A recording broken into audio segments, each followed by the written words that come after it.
মাননীয় স্পিকার, আজকে আমি অত্যন্ত শ্রদ্ধার সাথে স্মরণ করতে হচ্ছে 13 খালের 5ই মের শাপলা চত্বরের শহীদদেরকে। আমি শ্রদ্ধার সাথে স্মরণ করি 91তে এই দেশ স্বাধীন করতে যারা রক্ত দিয়েছে, শাহাদত বরণ করেছে, তাদেরকে শ্রদ্ধার সাথে স্মরণ করি।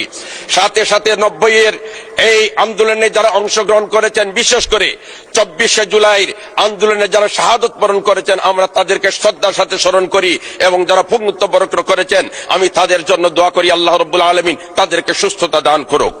মাননীয় স্পিকার, আমি শ্রদ্ধার সাথে স্মরণ করি এই সংসদের মাননীয় সদস্য ছিলেন আমার নানা সদ্য হযরত মাওলানা উবাইদুল হক উজিরপুরি, যিনি ছিলেন একমাত্র ইসলামী ঐক্য জোটের বাংলাদেশের প্রতিনিধি। ঠিক তেমনি ভাবে আমি খেলাফত মজলিসের একমাত্র বাংলাদেশের প্রতিনিধি।